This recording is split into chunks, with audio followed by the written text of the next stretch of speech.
నమస్తే మాస్టర్స్. మొదటిగా Swathi madam thank you చెప్పాలి. ఆవిడ ఆటోమేటిక్గా నాకు లింక్ పెట్టడం, అందులో నేను ఆటోమేటిక్గా జాయిన్ అవ్వడం అన్నీ ఆ రోజు జరిగాయి. దాని తర్వాత మ్యామ్కి నేను నా ఎక్స్పీరియన్స్ చెప్పాను. మ్యామ్ ఇలా జాయిన్ అయ్యాను, 2 days అయ్యింది అని చెప్తే, మీ ఎక్స్పీరియన్స్ ఏమైనా ఉంటే మీకు పెట్టండి అని చెప్పారు ఆవిడ. నాకు వచ్చే ప్రతి ఎక్స్పీరియన్స్ ఆవిడ నేను పెట్టేదాన్ని. నా ఫస్ట్ ఎక్స్పీరియన్స్ ఏంటి అంటే ఫుల్ ఎనర్జీస్ ఫీల్ అయ్యాను. నెక్స్ట్ నా హెల్త్ అనేది ఆ రోజు ఒక్క పూట అయితే మిగతా హాఫ్ డే కూడా కొంచెం సిక్ అవ్వడం అయ్యేది.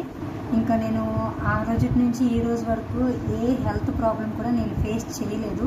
ఇది నిజం, ఇది ట్రూ అండి. బాబాజీ గారు యొక్క ఎనర్జీస్ ఎంతగా ఫీల్ అయ్యామంటే నేనే కాదు, మా ఫ్యామిలీ మెంబర్స్, మా హస్బెండ్ కానివ్వండి, మా పిల్లలు కానివ్వండి, వాళ్ళ హెల్త్ ఇష్యూస్లో నాకు ఎటువంటి భయం అనేది కూడా లేదు. ఫస్ట్లో భయాన్ని కూడా నేను స్వీకరించేదాన్ని కాదు. బయటకు వెళ్ళడానికి కూడా చాలా భయం వేసేది. సో అలా భయం వేసేటప్పుడు అలా నేను 1 week ఇలా ఒక 1 month ఇలా కొంచెం భయం అనేది నాలో ఉంది.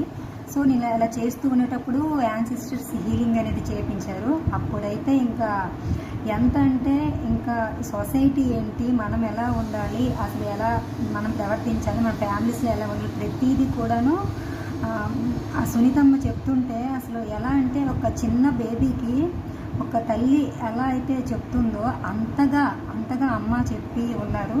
సో అలా చెప్పేటప్పుడు ఫుల్ ఎనర్జీస్, ఇంకా ఏడుపు కూడా కంట్రోల్ చేసుకున్నంత దీనిగా ఉండేది. అసలు 15 days కూడా చాలా చాలా చాలా ఇంకా ఆ రోజు మళ్ళీ పెడితే బాగుందని నాకు అనిపించింది. అంత హ్యాపీగా ఫీల్ అయ్యాను ఆ ఎనర్జీస్ని.